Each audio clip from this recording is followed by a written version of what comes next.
Corona के Omicron variant को लेकर एक बहुत बड़ी खबर आ रही है। राजस्थान में दक्षिण अफ्रीका से आए 4 लोग ओमिक्रॉन पॉजिटिव मिले हैं। इनके संपर्क में आए 5 लोगों में भी कोरोना का ओमिक्रॉन वेरिएंट मिला है। यानी आज राजस्थान में 9 ओमिक्रॉन पॉजिटिव पाए गए। इस तरह से देश भर में अब ओमिक्रॉन संक्रमितों की तादाद 21 हो गई है। आज ही महाराष्ट्र में 7 और दिल्ली में एक शख्स ओमिक्रॉन पॉजिटिव पाया गया है। तो कोरोना का यह नया वेरिएंट जो अब भारत में भी लगातार बढ़ रहा है, धीरे धीरे पैर पसार रहा है। कुल मिलाकर 21 मामले अब तक देश भर में सामने आ चुके हैं। लेकिन राजस्थान से जो ये बड़ी खबर आ रही है, राजस्थान में भी कई मामले सामने आए हैं और 9 लोग ओमिक्रॉन से संक्रमित राजस्थान में आज पाए गए हैं। 7 की पुष्टि आज महाराष्ट्र में हुई है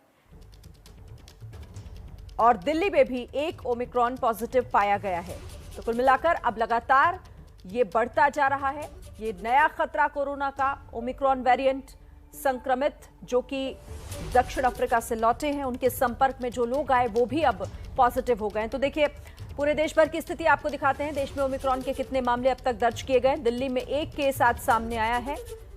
इसके अलावा अगर बात महाराष्ट्र की करें तो महाराष्ट्र में ये आंकड़ा 8 का है। 8 लोग अभी तक पॉजिटिव हैं और राजस्थान में 9 लोग ओमिक्रॉन पॉजिटिव पाए गए हैं। कर्नाटक में भी 2 लोगों में ओमिक्रॉन वायरस वेरिएंट की पुष्टि हो चुकी है। गुजरात में भी एक मामला अब तक सामने आ चुका है। तो देश भर की स्थिति अलग अलग जगहों पर किस राज्य में कितने केसेस अब तक सामने आ चुके हैं वो पूरी तस्वीर आपको हम दिखा रहे हैं।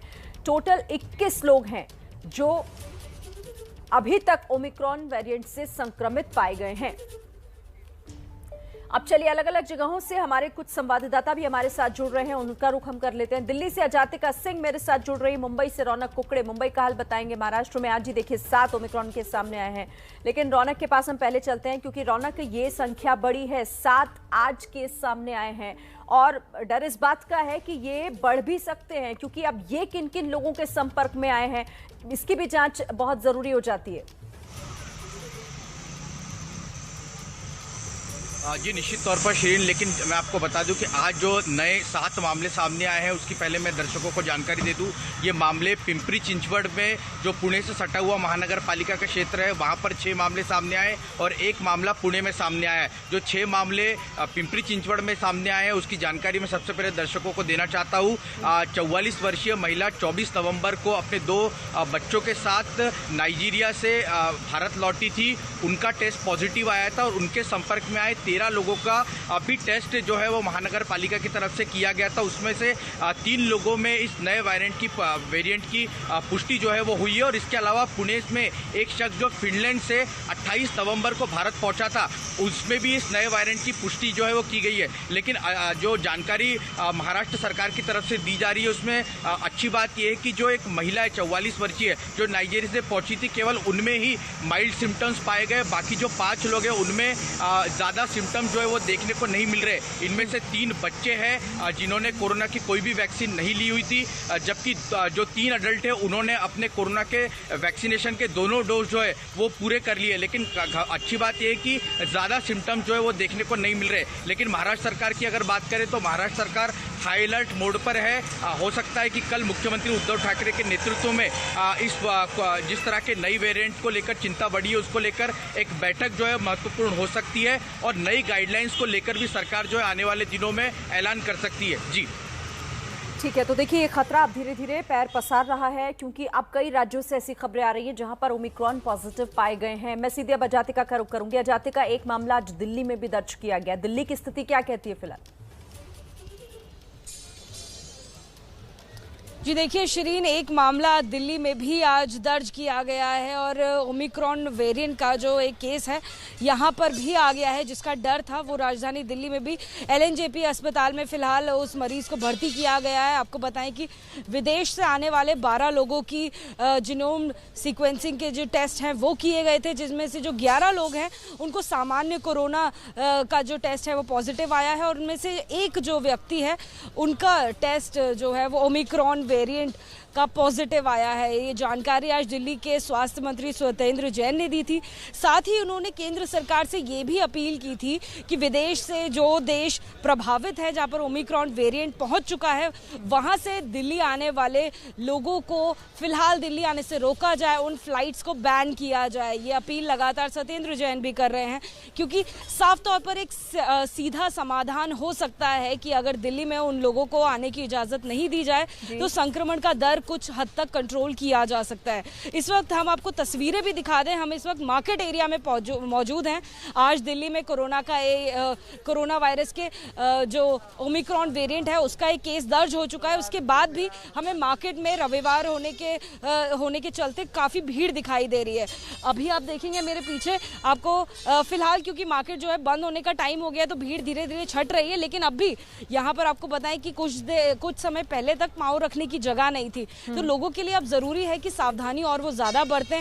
जिस तरीके से लगातार सरकारें भी कह रही हैं कि आप मास्क पहने, दोनों जो कोरोना की वैक्सीनेशन है आप दोनों डोज लगवाएं और सोशल डिस्टेंस बना के रखें, तो वो दिल्ली में भी कहीं ज़्यादा ज़रूरी हो जाता है, जहाँ पर अब एक मामला आ गया है और उस मामले से जुड़े जो 6 और लोग हैं, जो और संबंधित लोग हैं, उन लोगों की भी जांच जो है वो एलएनजेपी में की जा रही है। इसी के साथ में जो एलएनजेपी अस्पताल है वहाँ पर 40 बेड्स जो हैं उनको तैयार कर दिया गया है और सत्येंद्र जैन ने ये भी जानकारी दी है कि तत्काल 500 बेड्स को तैयार करने की भी तैयारी पूरी कर ली गई है। जी ठीक है जातिका, शुक्रिया आपका। और साथ ही रौनक भी हमारे साथ जुड़े हुए, तो आप दोनों का बहुत बहुत धन्यवाद इस जानकारी के लिए। तो देखिए ओमिक्रॉन लगातार अपने पैर पसार रहा है और यहाँ पर एबीपी न्यूज़ भी आपसे अपील करता है कि अभी सावधान रहने की जरूरत है, बल्कि और ज्यादा जागरूक होने की आपको जरूरत है। इसी बीच एक बड़ी जानकारी भी आपको दे देते हैं। कल National Technical Advisory Group on Immunization की बैठक है। ये बैठक इसलिए महत्वपूर्ण है क्योंकि कल इसमें वैक्सीन के बूस्टर डोज पर चर्चा हो सकती है। ओमिक्रॉन वेरिएंट को देखते हुए ये एक महत्वपूर्ण बैठक है और इस पर और ज्यादा जानकारी के साथ सीधे रुख करेंगे। प्रफुल्ल हमारे संवाददाता जुड़ गए हैं। प्रफुल्ल, क्या होना है इस बैठक में, क्या हमारे पास डिटेल्स हैं इससे जुड़ी? देखिए, National Technical Advisory Group on Immunization जो है वो कोरोना की जो वैक्सीन है उसको लेकर जो तमाम रिसर्च और डेटा आते हैं उसके आधार पर वो अपने फैसले लेती है कि जैसे कोरोना की वैक्सीन के बीच में गैप किनको दी जानी चाहिए, कब दी जानी चाहिए, तमाम फैसले जो है वो एंटगी साइंटिफिक आधार पर लेती है और उसके बाद सुझाव केंद्र सरकार को देती है, जिसके बाद उस फैसले पर अमल किया जाता है। कल ये बैठक जो है ये काफी महत्वपूर्ण है क्योंकि इसमें जो बूस्टर डोज यानी एडिशनल डोज 2 डोज के बाद जो तीसरी एक डोज लगने की बात की जा रही है उसको लेकर इस पर चर्चा होने वाली है। साथ ही साथ बच्चों की वैक्सीन, जाइडस की वैक्सीन की अगर हम बात करें तो उसको मंजूरी मिल चुकी है, जो कि 12 से 18 साल के बच्चों को भी दी जा सकती है। उसके अलावा कोवैक्सीन को सब्जेक्ट एक्सपर्ट कमेटी CDSO की जो सब्जेक्ट एक्सपर्ट कमेटी है उसने अपनी रिकमेंडेशन दी है। हालांकि उसको भी मंजूरी नहीं मिली है बच्चों के लिए, लेकिन मंजूरी मिलने की संभावना है। तो ऐसे में अगर बच्चों को वैक्सीन देनी है तो इसको क्या खाका तैयार किया जाएगा, कब कैसे दिया जाए, इन तमाम चीजों को लेकर इन पहलुओं पर कल ये चर्चा होनी है और इसके बाद इसको लेकर फैसला हो सकता है कि अगर एडिशनल डोज यानी बूस्टर डोज दी जानी है तो किसको दी जाएगी, कब दी जाएगी, कैसे देनी होगी, इन तमाम चीजों पर चर्चा होगी और उसके बाद ये आगे सुझाव जो है स्वास्थ्य मंत्रालय को दिया जाएगा। तो कल ये बहुत ही अहम बैठक है और ऐसे वक्त में बैठक है जब ओमिक्रॉन के केसेस भारत में आना शुरू हो चुके हैं, बहुत तेजी से बढ़ भी रहे हैं। बिल्कुल ठीक है, शुक्रिया फिलहाल आपका प्रफुल्ल हमारे साथ जुड़ने के लिए, बातचीत के लिए। आगे भी आपसे डिटेल्स लेते रहेंगे। तो ये महत्वपूर्ण बैठक जो आगे की रणनीति को देखकर यहाँ पर तय होगा कि अब आगे क्या करना है, इससे जुड़ी जानकारी हम आपको लगातार देंगे। तो ओमिक्रॉन का डर लगातार बढ़ता जा रहा है। देश में ओमिक्रॉन के 21 मामले सामने आ चुके हैं। अब बूस्टर डोज की तैयारी हो रही है। खतरा दरअसल पूरे देश पर मंडरा रहा है। सभी राज्यों को यहाँ सावधान रहना है और आपको भी। दिल्ली में भी ओमिक्रॉन की एंट्री हो चुकी है। दिल्ली में ओमिक्रॉन से निपटने की क्या तैयारी है, क्या ओमिक्रॉन के खिलाफ तैयारी पूरी है या फिर अधूरी, एक रिपोर्ट आपको दिखाते हैं। 11 दिन में करीब 8,500 किलोमीटर दूर दक्षिण अफ्रीका से ओमिक्रॉन अब देश की राजधानी दिल्ली पहुंच चुका है। दिल्ली में ओमिक्रॉन का पहला मरीज सामने आया है। तंजानिया से आए शख्स की शुरुआती जांच में ओमिक्रॉन की पुष्टि हुई है। 12 लोगों की जिनोम सीक्वेंसिंग की प्रीलिमिनरी रिपोर्ट आ चुकी है, शुरुआती रिपोर्ट आ चुकी है। उसमें से 11 को नहीं, ओमिक्रॉन नहीं है, नॉर्मल कोरोना है। दिल्ली में विदेश से आए 17 लोग कोरोना संक्रमित पाए गए थे। 12 के सैंपल की जीनोम सीक्वेंसिंग की गई, जिसमें से एक शख्स की शुरुआती रिपोर्ट में ओमिक्रॉन की पुष्टि हुई है। ओमिक्रॉन संक्रमित शख्स को फिलहाल दिल्ली के LNJP अस्पताल में आइसोलेशन में रखा गया है। दिल्ली से आया था हमारे पास लोकनायक में और अभी हमारे यहाँ भर्ती है। इसको हल्के सिम्टम्स हैं, हल्का बुखार था, थोड़ा सा गले में दर्द था, थोड़ा वीकनेस इसको महसूस कर रहा था। वो उनका सारा जो कॉन्टैक्ट्स है उनको ट्रेस कर रहे हैं और उनके लिए भी हमने सारी जो डिटेल्ड सूचना है वो प्रशासन को दे दी। दिल्ली में ओमिक्रॉन की एंट्री के बाद सत्येंद्र जैन ने केंद्र से ओमिक्रॉन प्रभावित देशों से आने वाली इंटरनेशनल फ्लाइट रोकने की अपील की है। अफेक्टेड कंट्रीज हैं जहाँ पर ओमिक्रॉन बहुत ज़्यादा फैला हुआ है, वहाँ की फ्लाइट सर्विसेज को बंद कर दिया जाए। मुझे लगता है केंद्र सरकार को इसको संजीदगी से लेना चाहिए, उससे लगता है इसको कंट्रोल करना बहुत आसान होगा। ओमिक्रॉन की एंट्री के बाद दिल्ली पुलिस भी एक्शन में है। पुलिस के लिए बनाए गए शाहदरा और रोहिणी के कोविड केयर सेंटर को फिर से शुरू करने के निर्देश दिए गए हैं। देश में सबसे पहले कर्नाटक से ओमिक्रॉन के मरीजों की पुष्टि हुई, उसके बाद गुजरात से 1, महाराष्ट्र से 8 और दिल्ली में 1 मरीज मिला है। विशेषज्ञों के मुताबिक ओमिक्रॉन कोरोना के डेल्टा वेरिएंट से 5 गुना ज्यादा ताकतवर और बेहद संक्रामक है। मैं आशा करता हूँ सीवियर ना हो, but the way it is spreading, जिस तरह से वो फैल रहा है, खासकर यंगर पॉपुलेशन को भी वो इन्फेक्ट कर रहा है। ओमिक्रॉन को हराना है तो मास्क, सामाजिक दूरी और वैक्सीन के दोनों डोज बेहद जरूरी हैं।